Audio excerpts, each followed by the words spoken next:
Assalamualaikum warahmatullahi wabarakatuh. Waalaikumsalam warahmatullahi wabarakatuh. Selamat siang Ibu. Siang Bu. Bagaimana kabarnya hari ini? Alhamdulillah baik. Ya, terima kasih ya Ibu. Semoga kita sehat-sehat selalu ya.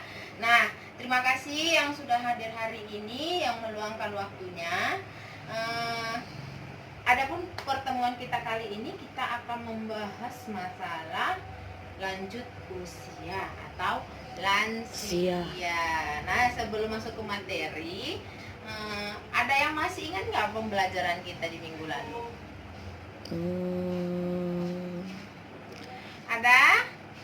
Nah, yang minggu lalu itu kita belajar tentang apa ya Bu? Ayo, Kak dulu. Baru kan? Minggu lalu kita belajar tentang perlindungan anak Bu. Nah, tentang perlindungan anak, bagaimana kita mengatasi anak dari kekerasan, kejahatan orang, eksploitasi anak. Nah, itu kemarin sudah kita bahas ya. Iya Bu. Nah, sekarang bagaimana kita memahami seorang lansia atau lanjut Usia. Nah, ini dia ya Bu ya.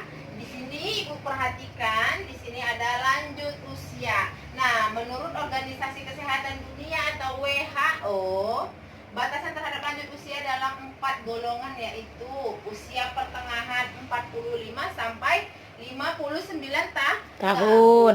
Lanjut usianya yaitu yang kedua 60 sampai 74 tahun. Yang ketiga, lanjut usia tua 75 sampai 90 tahun. Nah, yang keempat, lansia sangat tua di atas 90 tahun. Tetapi di program kita, yang dia dikatakan lansia itu ketika orang tua tersebut berusia 70 tahun ke atas. Nah, tetapi pada kenyataannya di usia 60 itu pun sudah masuk lansia ya Bu ya. Bu. Ya. Sekarang saya ingin bertanya kepada Bapak Ibu di sini yang hadir. Kebenaran nih, ada bapak-bapaknya juga yang di rumahnya masih bersama orang tuanya. Siapa Bu? Saya Bu. Iya.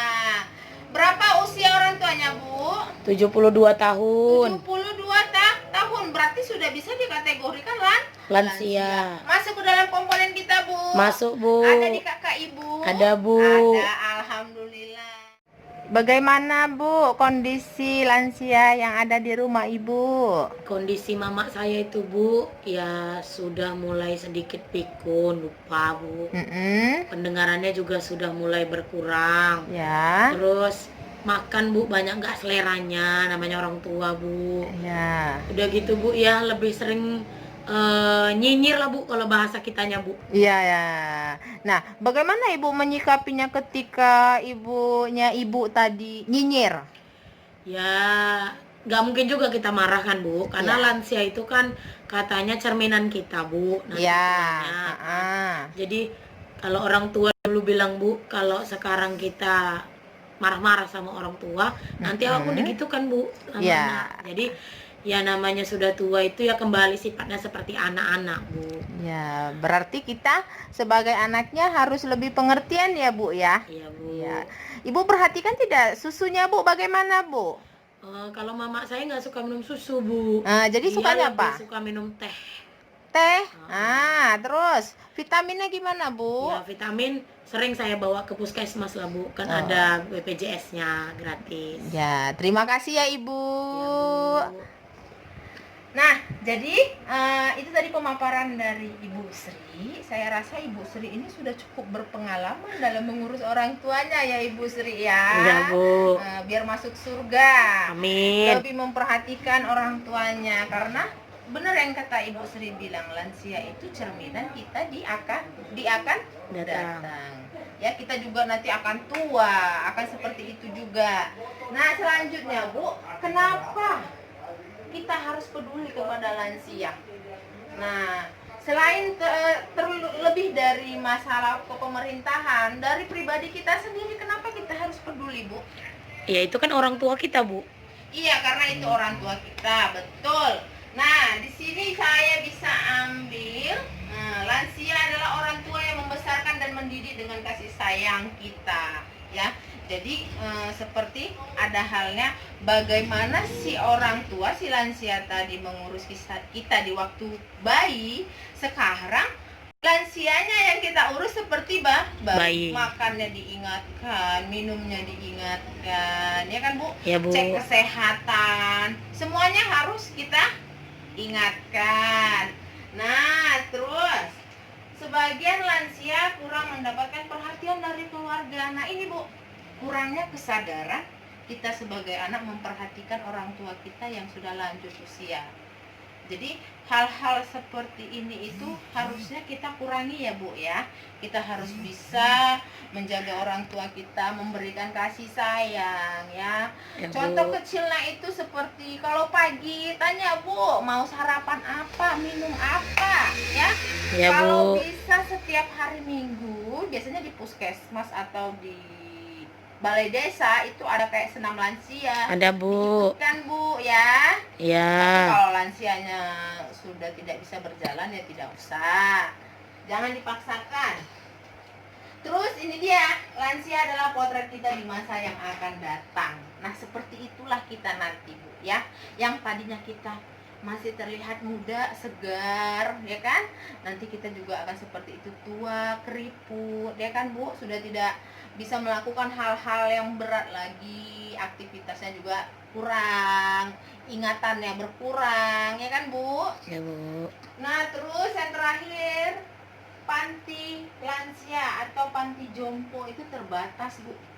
Jadi kalau kita punya orang tua, walaupun disediakan sih di beberapa daerah itu ada panti jompo, usahakan janganlah dimasukkan ke dalam panti jompo ya Bu ya. Ya Bu. Oke, terus selanjutnya ini kondisi dan permasalahan lanjut usia ada 3 Bu. Ada dari fisik atau biologis, dan yang kedua psikososial, dan yang ketiga spiritual.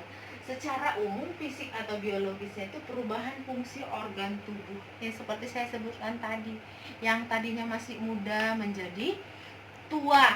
Terlihat dari kulitnya yang tadinya masih segar, ketika dia sudah tua, lansia ini kayaknya keriput. Yang tadinya rambutnya hitam menjadi putih.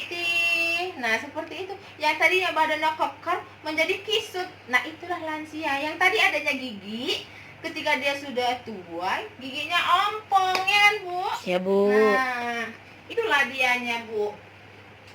Terus psikososial, antara hubungan lansia dan hubungannya dengan orang lain. Nah, ini Bu, terjadinya itu seperti depresi.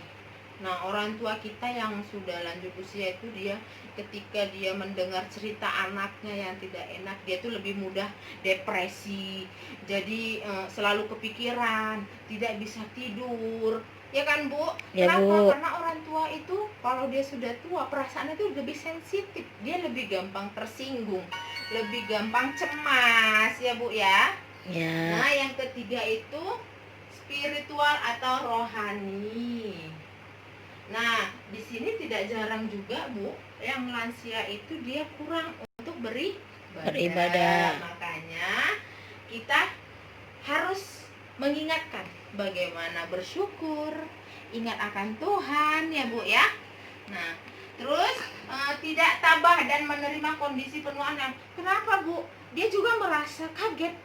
Yang tadinya saya aktif, yang tadinya saya sehat, kok bisa ya saya jadi seperti ini selama ini. Nah, dia itu masih belum bisa menerima. Kadang ada lansia yang belum bisa menerima keadaannya. Jadi dia memaksakan kegiatan yang sudah tidak bisa lagi dia lakukan. Nah, selalu menunjukkan super powernya dan menganggap diri selalu benar. Nah, ketika namanya orang tua Bu, namanya orang tua, dia selalu menganggap dirinya benar, dan dia tidak, kadang ada yang tidak mau dikalahkan egonya.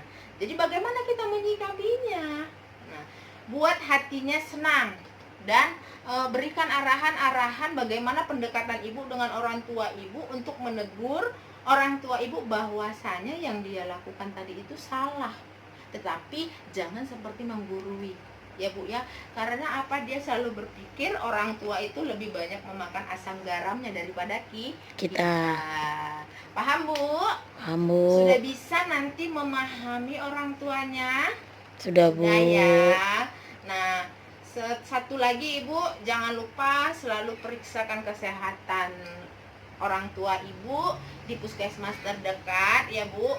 Berikan dia susu, buah-buahan, terus sama makanannya dijaga ya Bu ya. Kasih Ya, makanannya Bu. itu yang baik, yang ada proteinnya, karbohidrat, sayur mayurnya. Udah Bu, paham? Paham Bu. Sekian pertemuan kita hari ini. Nanti di minggu depan kemungkinan kita akan pertemuan kembali melanjutkan dari materi ini. Boleh dihadirkan lansianya, kalau yang sehat, kalau yang tidak sehat juga tidak apa-apa ya Ibu ya. Ya Bu. Kira-kira ada pertanyaan? Nggak ada Bu. Tidak. Oke.